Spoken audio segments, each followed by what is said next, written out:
Mexico at the International UFO Museum and Research Center, a museum all about UFOs. So this is gonna be pretty cool. Let's go check it out. This world-famous institution is located inside of an old 1930s movie theater.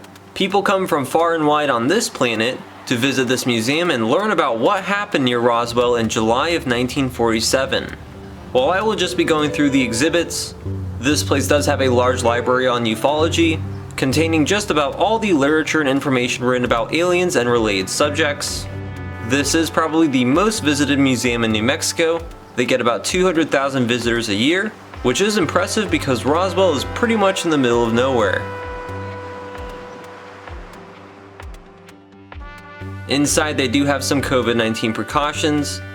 All humans and even humanoids have to wear masks and do a temperature scan. In the lobby of the former movie theater, the flashing lights look like the underside of a UFO. Probably not a place you want to end up.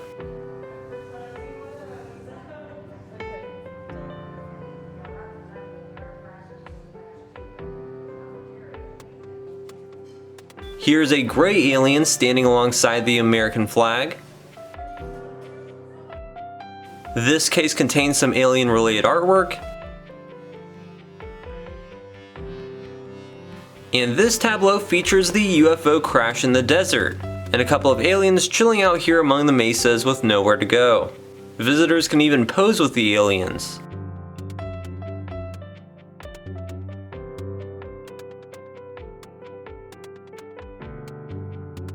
Now let's delve into the mysterious 1947 Roswell UFO Incident. Here is a miniature diorama of the supposed Roswell UFO crash site. A rancher named W.W. Mac Brazel had found some very conspicuous debris on his ranch in June of that year, and he showed it to some local neighbors. Now the crash site is actually about 70 miles northwest of Roswell, but Roswell was the nearest big town, and the military was based here. Brazel caught wind of some flying disc and flying saucer talk on the radio and in newspapers a few weeks after he found the debris, and started thinking one of these flying discs had crashed on his ranch. So he called the Roswell sheriff, who contacted the Army Air Corps based here in Roswell. And on the morning of July 8th, 1947, they rapidly came to the scene and took all the debris to a top secret location, never to be seen by the public. However, on that day, the Roswell Army Airfield did make a press release that they recovered the debris of a flying disc, but immediately retracted that statement and said it was a weather balloon. There was some confusion on the radio across the country that day, and on ABC's evening news broadcast that day, they announced the earlier story that the Army Air Corps had found and removed a flying disc, and that it was supposedly being transported somewhere secret. After the military confiscated the wreckage debris and all the initial reporting passed, the Roswell incident kind of fell into obscurity for decades. But some people, including many locals who were somewhat involved, still had their theories. MJ-12 is the supposed secret organization of the military and scientists who deal with alien tech and crashes, presumably based in Area 51. It is officially recognized by the government that what crashed near Roswell in 1947 was a weather balloon, not any form of UFO. And this here is an authentic test balloon of Project Mogul, which was being tested around that time by the Army Air Corps to detect sound waves in the upper atmosphere to see what kind of bombs the Soviets were testing. However, they seem to claim here that there isn't any real evidence that it was a weather balloon. Also, here's an Army Air Corps uniform from World War II. This is an old lollipop microphone used by the Army Air Corps. The 579th Strategic Missile Squadron was based at Walker Air Force Base here in Roswell, and they had nuclear missile sites around the city. Don't think that has anything to do with aliens, but just an interesting fact. Here's a timeline of the Walker Air Force Base and regional events. Things were most eventful in 1947.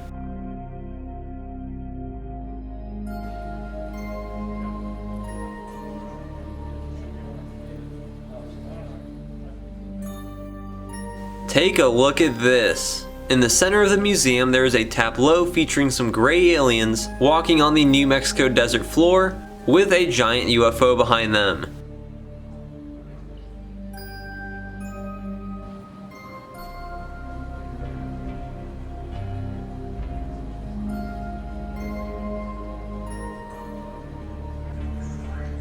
It does a little show every once in a while.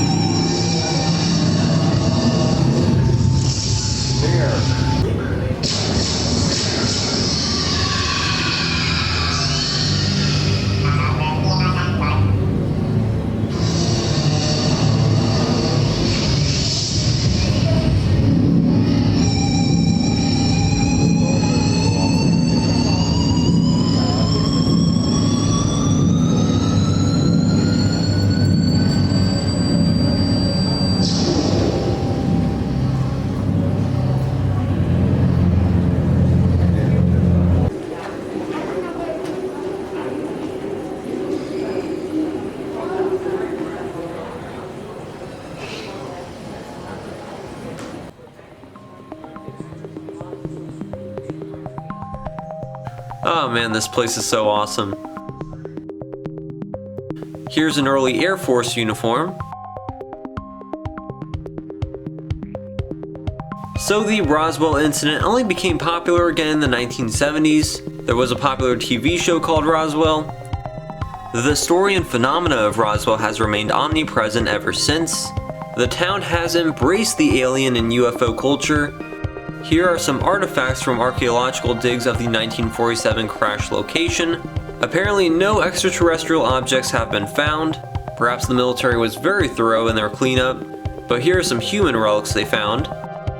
They have an exhibit on the day the Earth stood still, a classic 1951 movie about when an alien and his giant robot named Gort, this is a full-scale likeness of him, came to Earth and threatened the planet. That mankind had to find a way to live peacefully among each other, or Gort here would destroy the planet because reckless humans were endangering other planets. The big robot even turns on.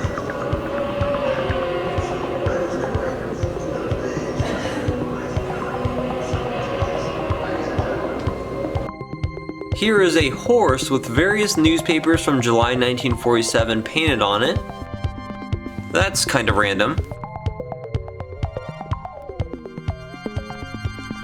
This tableau shows some aliens recovered from the Roswell crash site, being preserved in tubes for experimentation by scientists at Area 51.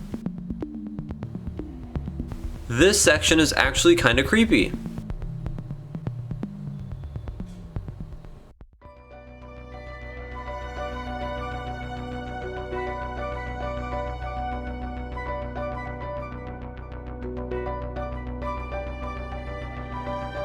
This scene shows what an alien autopsy may have looked like. Here the doctors are observing the charred remains of the alien.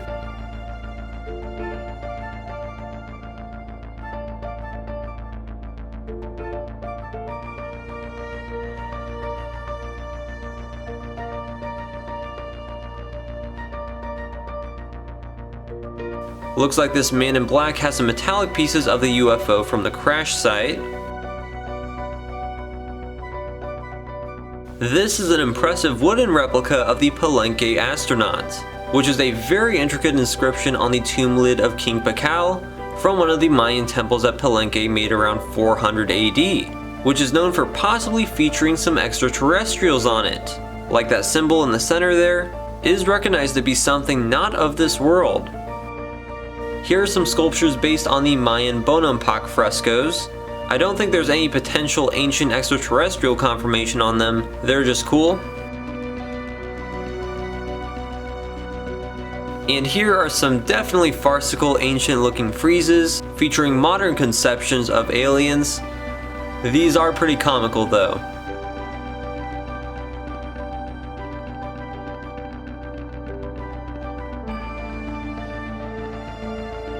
Now, to be fair, there are some real unusual artistic depictions by ancient peoples that may well be evidence of visiting aliens thousands of years ago. I guess we may never truly know.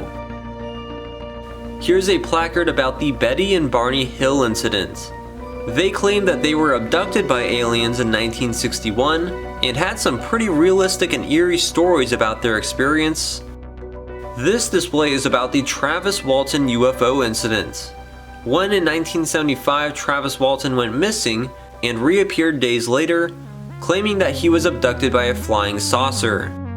In 1966, Tom Reed was reportedly taken in by a UFO when he was very young, and here is a model of the flying saucer based on his descriptions. Take a look at that creature. It's like a giant alien spider. Not sure what these are called, but there's a replica head of one. That's creepy. There are various classifications of UFOs and aliens in the venerated field of ufology. Here are some renderings of potential alien spacecraft.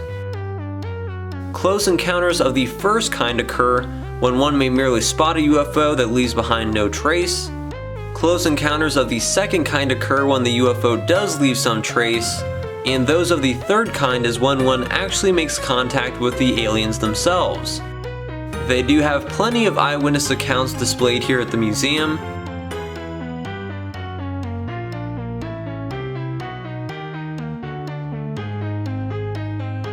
Here is an informational placard about the UFO phenomenon and categories.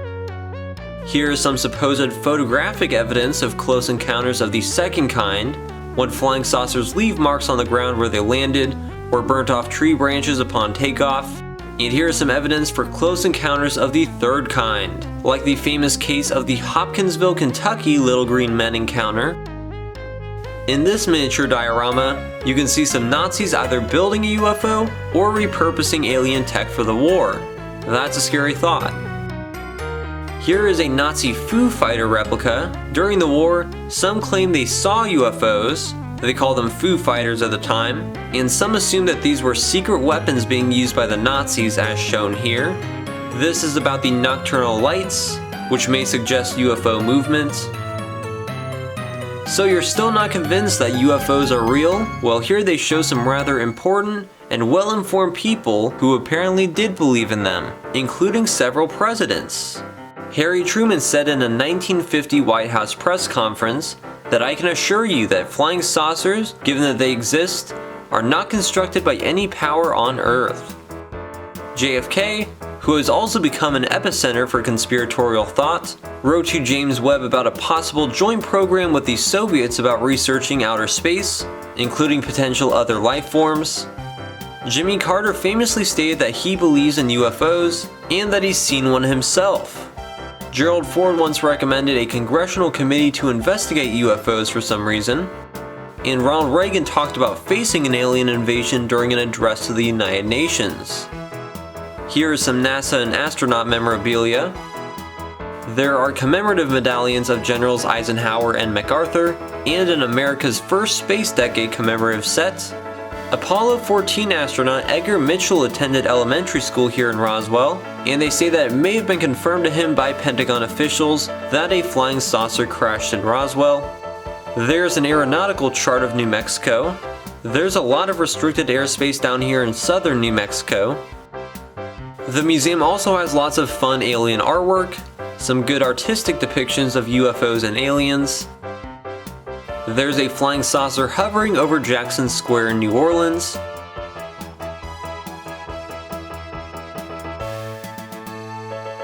That alien has the whole world in his hand.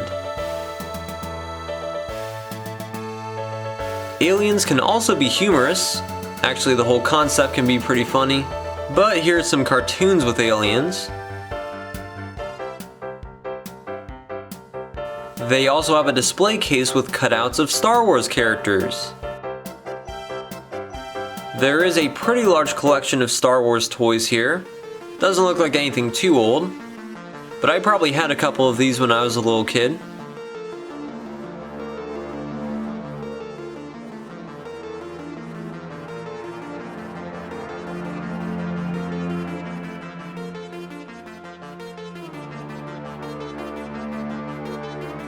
Of course, the museum has a large gift shop with some hilarious alien mannequin heads. Visitors can purchase their own UFO pilot's license. I think this is a John Cerny plywood art piece depicting an Emperor alien. That's pretty cool to see. So that was the International UFO Museum. I thought it was spectacular, fun, and intriguing. They definitely have some good displays, mixing the cartoonish alien trope with the real and strange history behind that crash here in Roswell and other close encounters. When anyone or anything visits Roswell, this is an essential stop. If you enjoyed this video, then please like it, share it, and subscribe to my channel. I have filmed many other videos at unique museums, roadside attractions, national parks, theme parks, and much more across America. There is a lot more to see here in Roswell. While this may arguably be the main attraction, there is also the fantastic Alien Zone and the Roswell UFO Spacewalk. I have videos on both of those attractions, plus a tour of the city itself and all its zany alien UFO theming and culture. Thanks for watching.